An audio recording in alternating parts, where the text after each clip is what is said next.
క్రైస్తవ సమాజానికి కన్నీరు పెట్టించే విషయము, బాధ పెట్టించే విషయము, మనందరికీ తెలిసిన విషయము. ప్రవీణ్ పగడాల గారు వారు మరణించారనే వార్త చాలా దుఃఖ కలిగించే ప్రతి విషయంలో ఇది ఒక దుఃఖాన్ని ప్రతి ఒక్కరు చేరుస్తుందని నేను అనుకుంటున్నాను. ఎందుకంటే చాలా మంది దుఃఖపడతారు, దాంట్లో ఇది ఒక పెద్ద బాధ అనేసి నేను చెప్తూ ఉన్నాను. కారణం ఏంటంటే ఆయన వంటి ప్రసంగికుడు నేను మరొకరిని చూడలేదు చాలా మందిలో. ఎందుకంటే ఆయనకి తక్కువ అవకాశాలు వచ్చినాయి ప్రసంగాలకి, అయినా సరే ఆయన ఎక్సలెంట్ ప్రీచర్ అన్నమాట. Real I'm telling he is an excellent tremendous preacher one way if I gonna say. ఒక విషయంలో నేను చెప్పాలంటే ఆయన అద్భుతమైన ప్రసంగికుడు. అంతేకాకుండా ఆయన హిస్టారికల్ బ్యాక్గ్రౌండ్ ఎప్పుడు కూడా చెప్తూ ఉంటాడు, హిస్టరీ కోసం చెప్తూ ఉంటాడు. అదే కాకుండా సొసైటీ కోసం చెప్తూ ఉంటాడు.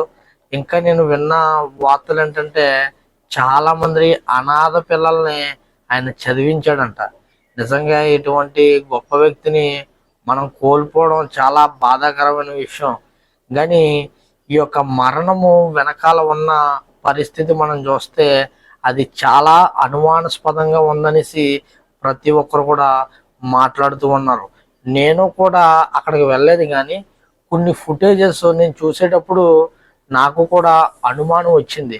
ఇప్పుడు ఆ బండి, ఆ యొక్క బుల్లెట్, అది పోనీ ఈ యాక్సిడెంట్ అనుకోండి, పోనీ ఆయన ఒక చాలా స్పీడ్లో ఒక 80 స్పీడ్లో వెళ్ళిపోతున్నాడు అనుకోండి. 80 స్పీడ్లో వెళ్ళిపోయిన వ్యక్తి బండి ఒక పక్కన పడుతుంది, ఇతను ఒక పక్కన పడతాడు. పోనీ అది ఆలోచించండి ఒక పాయింట్. తర్వాత పోనీ ఇంకొకటి, ఇప్పుడు ఆ బండి మీద దెబ్బలు ఎలా తగలాలి, ఏ బట్టలు చీరిగిపోవడం లేకపోతే ప్యాంట్ ఏదో ఒకటి చీరిగిపోవడం జరగాల. కానీ అవేమీ జరగలేదు. అవేమీ జరగకుండా మనిషి ఎలా ఉన్న మనిషి అలాగే ఉన్నాడు. అయితే ఇది యాక్సిడెంట్ కాదు.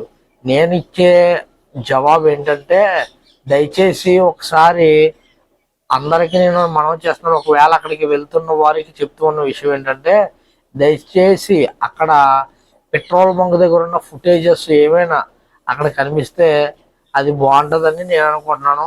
ఇది యాక్సిడెంటా మర్డరా అనే దాన్ని ఇంకా కన్ఫర్మ్ చేయలేదు.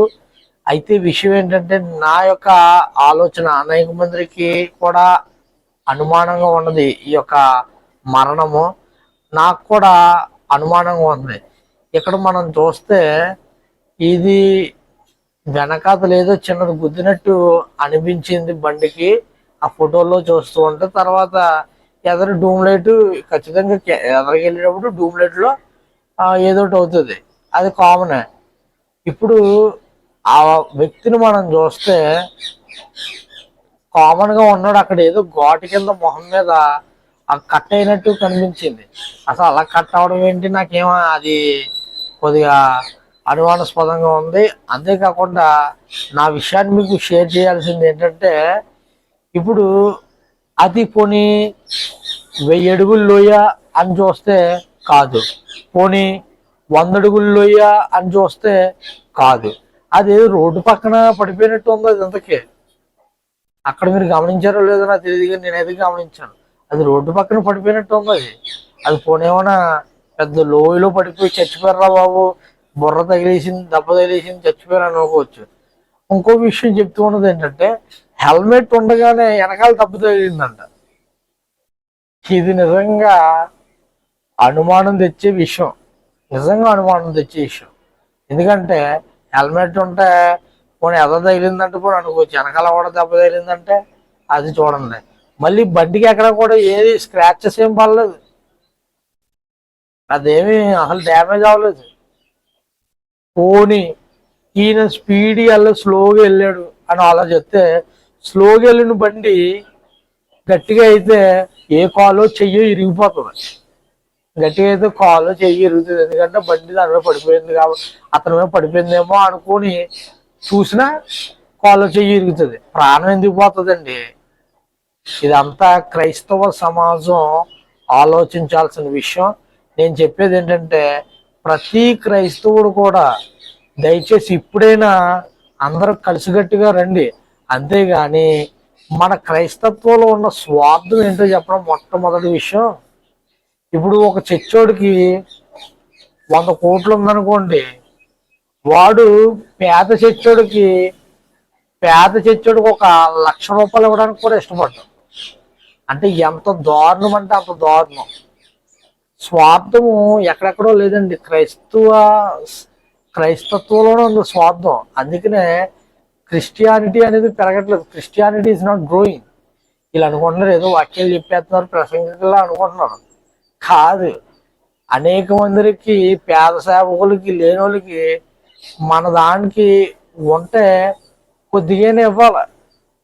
అప్పుడే క్రిస్టియానిటీ పెరుగుతుంది. అయితే విషయం ఏంటంటే ఇక్కడ క్రిస్టియానిటీ సమాజాన్ని నేను చెప్పేది ఏంటంటే, దయచేసి అందరూ కూడా కలిసి ఈ యొక్క విషయాన్ని తేల్చాల్సిందిగా ప్రభుపేట మీకు తెలియపరుస్తూ ఉన్నాను. ఎందుకంటే చాలా దారుణమైన విషయం. మీకు విషయం తెలుసా, జీర్ణించుకోలేని విషయం. ఆయన is the best counsellor. Okay, ఆయన చాలా విధంగా నీట్గా డిబేట్ చేస్తాడు. అసలు అతనితో మాట్లాడాలంటే అటో వ్యక్తి ఖచ్చితంగా ఓడిపోతాడు. ఎందుకంటే నేను చాలా డిబేట్లు చూశాను. ఆయన సింపుల్గా మాట్లాడతాడు. వాళ్ళని తిట్టడం, వాళ్ళని కొట్టడం, వాళ్ళని ఏమనడం. కానీ అటువైపు వాళ్ళతో డిబేట్ ఈజీగా చేసి ప్రతి దానికి సమాధానం. ఆయన దగ్గర సమాధానం లేదు అనేది ఉండదు. ప్రతి దానికి సమాధానం ఆయన దగ్గర. అంటే ఆయన బైబుల్ చదవడంలో ఆయన పాండిత్యం కలిగినోడు. ఆయన బైబుల్ చదవడంలో ఇంకోళ్ళు లేరేమో అని అనిపిస్తుంది ఒక్కోసారి. అంటే చాలా బాగా డిబేట్ నీట్గా చేస్తాడనమాట. అందరూ చేసేది గొడవ కింద ఉంటుంది డిబేట్లు. ఇతను చేసేది చాలా నీట్గా, సైలెంట్గా, నీట్గా ఉంటుంది. అసలు ఎవరిని కూడా ఆయన దూషించే వ్యక్తే కాదు ఆయన.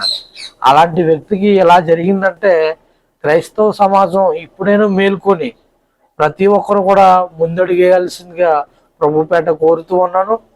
ఈ వీడియోను ప్రతి ఒక్కరికి షేర్ చేయండి. Thanks for watching this video. Thanks for all.